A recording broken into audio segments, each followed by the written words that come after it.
Morning students. हमने chapter start किया था माइक्रो इकोनॉमिक्स में प्राइस इलास्टिसिटी ऑफ डिमांड। तो प्राइस इलास्टिसिटी ऑफ डिमांड में मैंने आपको उस दिन उसका मीनिंग और उसकी डिग्रीज करवाई थी कि क्या उसका मीनिंग है और क्या उसकी डिग्रीज हैं। 5 डिग्रीज करवाई थी मैंने आपको। Perfectly elastic demand, perfectly in elastic demand, unitary elastic demand, more than unitary, less than unitary.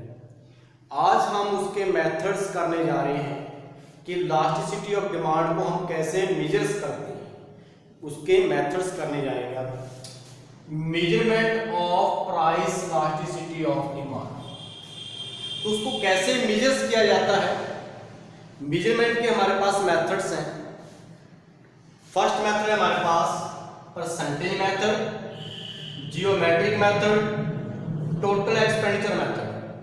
लेकिन सीबीएसई बोर्ड के अंदर ओनली एक ही मेथड है हमारे पास, परसेंटेज मेथड। ये मेथड हमारे सिलेबस में नहीं है। जियोमेट्रिक मेथड और टोटल एक्सपेंडिचर मेथड हमारे सिलेबस में नहीं है। तो आज हम अकेला एक मेथड जो है परसेंटेज मेथड करने जा रहे हैं।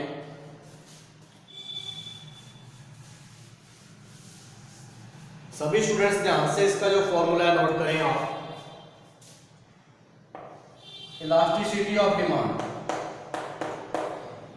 ईडी मीन क्या है हमारे पास, इलास्टिसिटी ऑफ डिमांड। साइन किसका लिया हमने, माइनस का। माइनस का साइन क्यों यूज कर रहे हैं, because inverse relationship between price and quantity demanded. दोनों के बीच, प्राइस और डिमांड के बीच कैसा रिलेशन होता है, इनवर्स रिलेशन होता है, नेगेटिव रिलेशन होता है। Percentage change in quantity demanded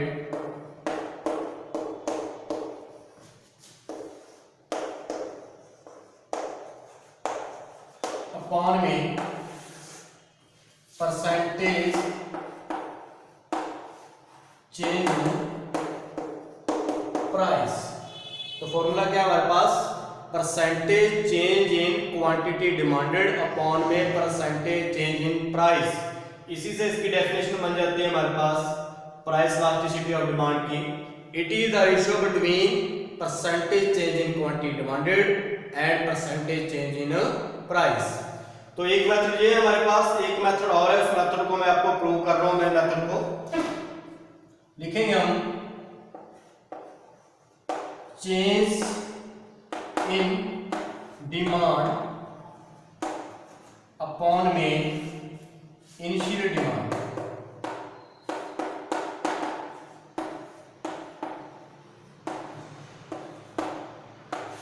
change in price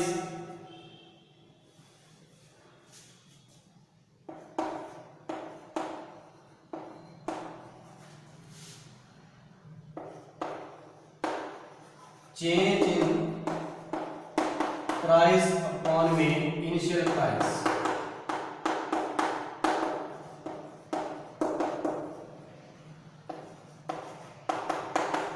sign minus change in demand upon में इनिशियल डिमांड अपॉन में चेंज इन प्राइस अपॉन में क्या क्या हमारे पास, initial price. Change in demand कैसे आएगा, Q1 माइनस में Q अपॉन में Q, P1 minus P upon में P।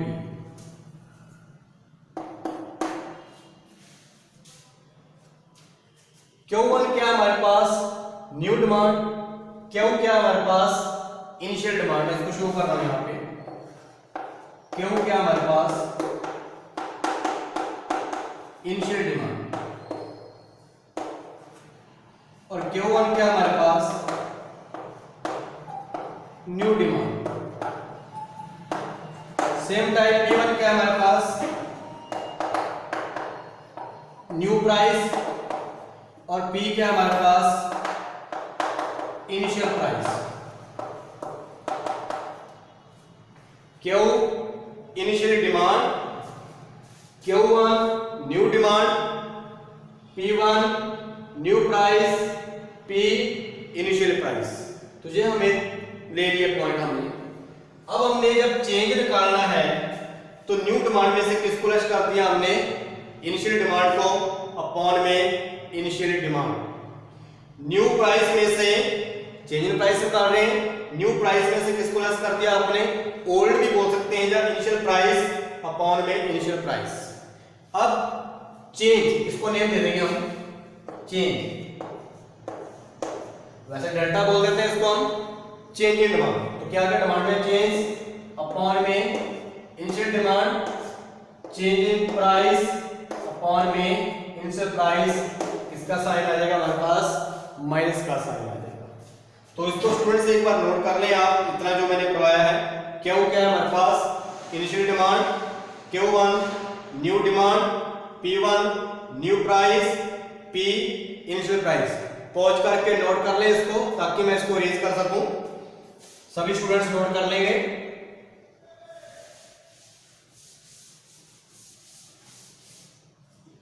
हाँ जी, तो हमारे पास क्या है, चेंज इन Q अपॉन में Q इनटू में जब हम डिवाइड करेंगे P क्या चलेगा ऊपर, चेंज P क्या जाएगा हमारे पास नीचे, साइन किसका रहेगा माइनस, और ये हमारे पास क्या है, इलास्टिसिटी ऑफ डिमांड। अब हम इसको सही कर देते हैं, चेंज इन Q और चेंज इन P को एक साइड ले लेते हैं, P और Q एक साइड ले लेते हैं। तो हम इसको कैसे लिख सकते हैं, P अपॉन में Q, P और Q दोनों हमने एक साइड में ले लिया, P और Q को दोनों को क्या ले लिया, एक साइड कर लिया, चेंज इन Q इनटू में चेंज इन Q अपॉन में चेंज इन P। तो ये हमारे पास क्या बनेगा स्टूडेंट्स, एक फॉर्मूला बनेगा। क्या बनेगा हमारे पास, फॉर्मूला। इस सारे को आप क्या कर लो, पॉज करके नोट कर लीजिए एक बार, ताकि मैं आगे उसको न्यूमेरिकल भी करवाऊं, आगे और बताऊं मैं आपको। तो कैसे आया हमारे पास, चेंज इन डिमांड दिया था एक फॉर्मूला, तो ये हमारे पास elasticity of demand minus percentage change in quantity demanded upon में परसेंटेज चेंज इन प्राइस, एक फॉर्मूला ये है हमारे पास। दूसरा फॉर्मूला हम ये यूज करेंगे, elastic demand is equal to minus P upon में Q, change in Q upon में चेंज इन P।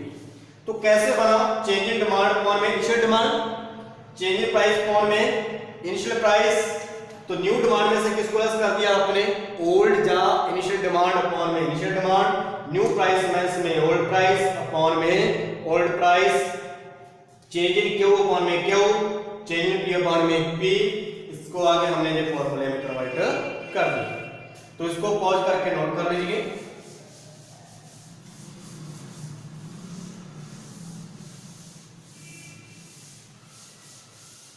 हाँ जी, तो कैसे हमने चेंज अभी निकाला था, change in Q new demand में से हमने किसको लेस कर दिया था, इनिशियल डिमांड को। चेंज इन P कैसे फाइंड आउट किया था हमने, न्यू प्राइस में से किसको लेस कर दिया हमने, इनिशियल प्राइस को लेस कर दिया। यदि हमें इसके अंदर परसेंटेज निकालना हो, परसेंटेज चेंज इन क्वांटिटी, तो हम क्या करेंगे, न्यू डिमांड में से इनिशियल या ओल्ड डिमांड को लेस करके अपॉन में इनिशियल डिमांड इनटू में क्या कर देंगे 100। Same type change in price, P new price में से इनिशियल प्राइस लेस अपॉन में इनिशियल प्राइस इनटू में 100। तो ये स्टूडेंट्स हमारे पास क्या आ गया, चेंज इन क्वांटिटी कैसे निकालेंगे हम और परसेंटेज चेंज कैसे निकालेंगे हम। न्यू में से किसको लेस कर देंगे, इनिशियल अपॉन में इनिशियल डिमांड इनटू में 100। प्राइस का परसेंटेज निकालना है, न्यू प्राइस में से इनिशियल प्राइस लेस कर देंगे अपॉन में प्राइस इनटू में क्या कर देंगे 100। तो नोट कर लीजिए। अब मैं आपको न्यूमेरिकल करवा रहा हूं इसके। एक क्वेश्चन सिंपल करवाता हूं, बाकी क्वेश्चन मैं जैसे मेरे पास क्वेश्चन है बुक में, आप भी बुक में देखोगे क्वेश्चन दे रखा हमें, let us consider a situation like this, the initial price of ice cream is ₹4 पर कप। इनिशियल प्राइस कितनी दे रखी है हमें, ₹4 पर कप दे रखी है हमें। And the initial demand for ice cream, तो उस समय डिमांड कितनी दे रखी है हमें 1। If the price of ice cream falls to ₹2 per cup, price fall हो जाए, फॉल होकर कितनी हो जाए प्राइस 2 पर कप हो जाए, डिमांड में कितना चेंज होता है, डिमांड इंक्रीज टू 4, तो न्यू डिमांड कितनी आ जाएगी हमारे पास 4 कप आ जाएगी हमारे पास। चेंज इन प्राइस निकालेंगे हम, change in P 1 minus P 2 minus 4 is equal to कितना आ गया माइनस का 2 आ गया। चेंज इन पी कितना आ गया हमारे पास -2। Change in quantity Q1 minus में Q 4 में से कितना लेस करोगे 1, कितना आ गया हमारे पास 3, तो चेंज इन Q कितना फाइंड आउट कर लिया आपने 3। फॉर्मूला यूज कीजिए आप P अपॉन में Q इनटू में चेंज इन Q अपॉन में चेंज इन P, तो कितना आ गया हमारे पास P देखिए कितना आपके पास P4 दे रखा आपके पास, क्वांटिटी कितनी है आपके पास 1, चेंज इन Q कितना आपके पास 3 और चेंज इन P कितना दे दिया आपने -2, माइनस से माइनस कट हो गया 2 2 जा 4, कितना आंसर आ गया हमारे पास 6। इलास्टिसिटी ऑफ डिमांड कितनी आ गई हमारे पास 6 आ गई। 6 क्या होते हैं, एक से ज्यादा होते हैं, हम इसको क्या बोलेंगे elasticity of demand is greater than 1, क्या बोलेंगे ग्रेटर देन 1, क्योंकि जो 6 हैं वो क्या होते हैं एक से ज्यादा होते हैं, तो इलास्टिसिटी ऑफ डिमांड क्या आएगी हमारे पास ग्रेटर देन 1 आएगी। इसी टाइप स्टूडेंट मैं आपको और एक दो न्यूमेरिकल करवा रहा हूं, सिर्फ आप स्टेटमेंट सुनिए। एक consumer buy 18 unit of a good at a price of 9 per unit. एक consumer buys 18 units of a good, कितने यूनिट्स खरीद रहा है वो परचेज कर रहा है यहाँ पे 18 यूनिट्स।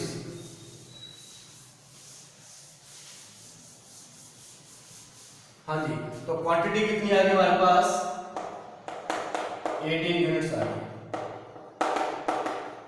कब खरीद रहा है जी, व्हेन प्राइस कितने हमारे पास 9, P हमारे पास कितने ₹9 per unit. The price elasticity of demand, price elasticity of demand इसमें गिवन है हमें, कितनी गिवन है हमें -1। How many units the consumer will buy at a price of ₹10 per unit. How many units, price कितनी होगी हमारे पास 10 per unit. How many units हमें फाइंड आउट करना है कि वो इस प्राइस के ऊपर, यदि प्राइस कितनी हो जाती है 10, तो कितने यूनिट्स परचेज करेगा हमें फाइंड आउट करना है। अब देखिए कि फॉर्मूले में हम यूज करते हैं फॉर्मूला ये माइनस P अपॉन में Q इनटू में चेंज इन Q अपॉन में चेंज इन P, ये फॉर्मूला बना। लेकिन जब हमें इलास्टिसिटी ऑफ डिमांड ये किसमें दे रखी हो, माइनस के अंदर दे रखी हो, किसके अंदर दे रखी हो हमें माइनस के अंदर दे रखी हो, फिर हम फॉर्मूले के अंदर माइनस यूज नहीं करेंगे, ये फॉर्मूला माइनस का नहीं लगाएंगे, यहां से माइनस हम क्या कर देंगे हटा देंगे। यदि जहां पे हमें क्या दे रखी है इलास्टिसिटी ऑफ डिमांड किसके अंदर दे रखी है माइनस में, फिर हम जहां पे फॉर्मूले में माइनस यूज नहीं करेंगे। अब आता है हमारे पास इसकी वैल्यू पुट कर दीजिए आप। इलास्टिसिटी ऑफ डिमांड कितनी गिवन हमें -1, P कितना गिवन हमें 9, क्वांटिटी कितनी गिवन हमें 18, और आगे हमारे पास चेंज इन Q नहीं, यहाँ पे चेंज इन Q भी लिख देते हैं, यहाँ पे चेंज इन P निकाल लेते हैं। चेंज इन P कितना आ गया हमारे पास P1 माइनस में P 10 में से कितना लेस करोगे 9, कितना आ गया हमारे पास 1, तो कितना आ गया हमारे पास 1, 9 2 जा 18, तो हमारे पास क्या आ गया -1 इक्वल टू ऊपर क्या आ गया change in P Q upon में कितना आ गया हमारे पास 2, क्रॉस मल्टीप्लाई करते हैं, क्या हो जाएगी क्रॉस मल्टीप्लाई, तो चेंज इन Q कितना आ जाएगा हमारे पास -2, कितना आ गया स्टूडेंट्स -2। हमें क्या फाइंड आउट करना है Q1, तो Q1 का जब हम चेंज इन Q निकालते हैं फॉर्मूला क्या होता है Q1 माइनस में Q, तो हमें चेंज इन Q कितना देखा है -2, Q1 हमें क्या करना है फाइंड आउट करना है, और -Q कितना देखा हमें 18, तो इसको कर लीजिए आप Q1 को इधर ले आइए, माइनस 2 18 किसके हो गए प्लस के इक्वल टू Q1। तो Q1 कितना आ गया हमारे पास 16। ये हमें आंसर क्या करना था, फाइंड आउट करना था। हमें क्या फाइंड आउट करना था, Q1। दोबारा देख सकते हो स्टूडेंट्स आप फॉर्मूला क्या यूज किया हमने।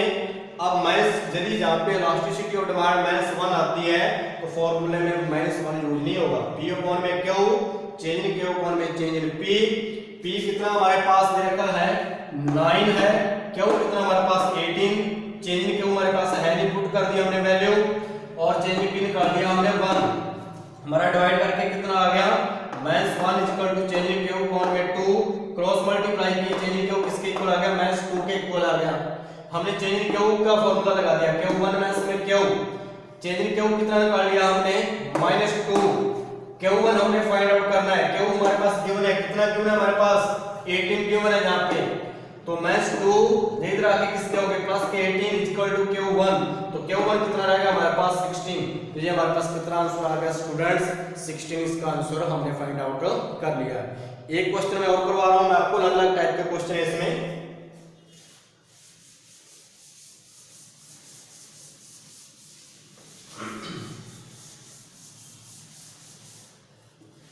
नेक्स्ट क्वेश्चन है, एक कंज्यूमर स्पेंड रुपीज, यानी एक कंज्यूमर खर्च कर रहा है 1000 on a good, price at rupees per unit, 10 per unit है उसकी प्राइस। तो कंज्यूमर कितने खर्च कर रहा है, इसको हम टोटल एक्सपेंडिचर भी बोल सकते हैं कि टोटल एक्सपेंडिचर कितने उसके रुपीज 1000 है, यानी इतना रुपए वो खर्च कर रहा है, टोटल एक्सपेंडिचर है। कब जो एक्सपेंडिचर उसके इतने हैं, जब प्राइस कितनी है उसकी rupees 10 per unit. Next point, when its price falls by 20%, price कितनी फॉल हो रही है 20%, the consumer spend rupees 1800 on the goods. तो अब कंज्यूमर का कितना खर्च हो गया, हम इसको टी टोटल एक्सपेंडिचर 1 दे देते ना, कितना रुपये हो गया उसका खर्च 800। और P1 हमने निकालनी है, P1 कितनी है, उसने कितना फॉल कहा प्राइस के अंदर, प्राइस कितनी फॉल हो गई है उसकी 20% प्राइस फॉल हो गई है। When its price falls by 20%, तो प्राइस कितनी हमारे पास 10 है, हम चेंज प्राइस इसने दे दिया हमें, चेंज प्राइस जो हुआ है 20% का हुआ है, कितना परसेंट हुआ है 20%। हमें P1 फाइंड आउट करनी है, तो हम परसेंटेज निकालेंगे कि कितना चेंज हुआ हमारे पास 20 अपॉन में 100 इंटू में 10, 0 0 0 कितना हो गया हमारे पास 2 रुपए। इतनी प्राइस क्या हो गई है, फॉल हो गई है प्राइस। यदि प्राइस फॉल हो गई है, पहले प्राइस 10 थी, प्राइस फॉल हो गई, कितनी होगी प्राइस फॉल होगी 2, तो कितनी प्राइस होगी हमारे पास 8। हाँ जी स्टूडेंट्स क्लियर हुआ। उसने बोला कि प्राइस कितने परसेंट फॉल हो गई है, 20% प्राइस क्या हो गई है फॉल हो गई। तो हमने 20% क्या करके आ गया 2, पहले प्राइस कितनी थी 10 में से कितने लेस कर दिया हमने 2 लेस कर दिए, यानी इतना प्राइस के अंदर क्या आ गया हमारे पास चेंज आ गया, प्राइस के अंदर 2 रुपए का चेंज आ गया हमारे पास। तो हमने क्या फाइंड आउट कर लिया, P1 फाइंड आउट कर लिया, यानी चेंज इन P1 माइनस में P, चेंज कितना हुआ है 2 का, P1 हमें फाइंड आउट करनी है, कितनी प्राइस दे रखी थी हमें 10 दे रखी थी, तो 10 में से अपन कितने लेस कर देंगे 2 रुपए लेस कर देंगे, 2 रुपए किसके हो गए थे माइनस के, जब फॉल हुई है प्राइस, प्राइस क्या हुई है फॉल, जहां पे 2 किसके आएंगे माइनस के, -2 प्लस के क्या आ जाएगा 10 इक्वल टू P1, तो P1 कितना आ गया हमारे पास 8। तो प्राइस हमने कितनी निकाल ली है, आप सीधा भी लेस कर सकते हो, जरूरी नहीं कि आप इसको जाके करें। उसने कहा कि प्राइस फॉल होगी, कितने परसेंट प्राइस फॉल होगी 20%, तो 10 का 20% कर लीजिए 2 फॉल लेस करोगे तो कितने आ गए हमारे पास 8।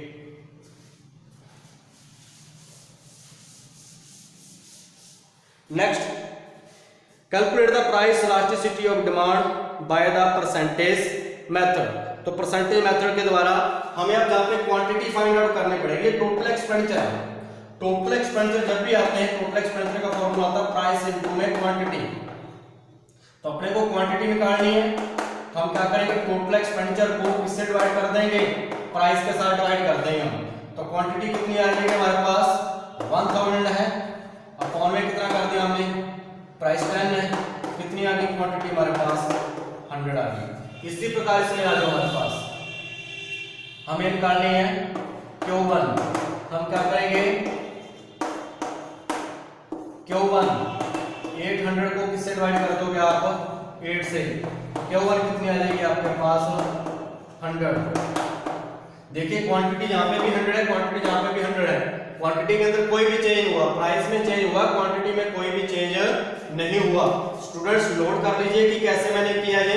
टोटल एक्सपेंडिचर कैसे होता है, प्राइस इनटू में क्वांटिटी। तो टोटल एक्सपेंडिचर को प्राइस से डिवाइड कर दिया, क्वांटिटी आ गई।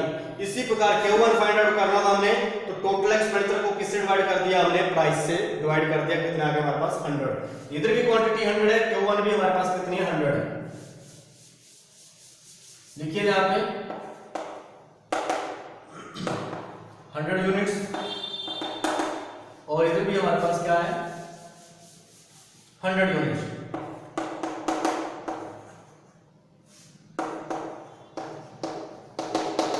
अब हमारे पास फॉर्मूला क्या आएगा, P अपॉन में Q, change in Q upon में चेंज इन P। हाँ जी, तो पहले तो आप निकालिए, चेंज इन P निकाल लिए। चेंज इन P कितना आया था, 2 आया था हमारे पास। चेंज इन P निकाल रहे हैं हम, P1 माइनस P। P1 कितना हमारे पास, 8।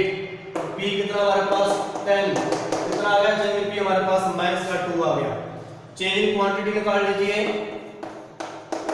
Q1 माइनस में Q, तो 100 में से 100 लेस करेंगे, कितना आ गया आपके पास, 0। तो यहाँ पे लिख दीजिए P कितना हमारे पास, 10। Q कितना हमारे पास, 100। चेंज इन Q कितना हमारे पास, 0। और प्राइस में कितना चाहिएगा, माइनस का 2। आप देखिए कि ऊपर 0 है, 0 को किसी भी फिगर से डिवाइड किया जाए तो आंसर क्या आता है हमारे पास, 0। आंसर क्या आ गया, 0। तो ये कौन सी डिमांड आ गई आपको, मैंने करवाई थी elastic demand 0। Perfectly in elastic demand, price में चेंज होने पे डिमांड के अंदर कोई भी चेंज ना आए। देखिए कि प्राइस चेंज हो रही है, प्राइस से कितनी होगी, 8, लेकिन क्वांटिटी के अंदर, डिमांड के अंदर कोई भी चेंज नहीं आ रहा। 100 यूनिट्स है, जहां पे भी कितने यूनिट्स हैं, 100 यूनिट्स हैं, तो कोई भी उसके अंदर चेंज नहीं है। इलास्टिसिटी डिमांड कितनी होगी हमारे पास, 0। तो स्टूडेंट्स आपने क्या करने, फॉर्मूले मैंने आपको करवा दिए हैं। अब आपको बुक के अंदर लास्ट में दे रखे हैं न्यूमेरिकल। यदि आपको न्यूमेरिकल मिल जाए ठीक है, अदरवाइज मैं आपको इसकी PDF फाइल सेंड कर दूंगा। तो सभी स्टूडेंट्स ने जो न्यूमेरिकल करने हैं, यदि न्यूमेरिकल ना हो तो आप मुझे बता सकते हो कि जो न्यूमेरिकल नहीं हुआ, मेरे पर्सनल व्हाट्सएप नंबर के ऊपर मुझे सेंड कर दीजिए कि सर जो न्यूमेरिकल नहीं हुआ वो न्यूमेरिकल मैं आपको सॉल्व करके भेज दूंगा। Okay, thank you students.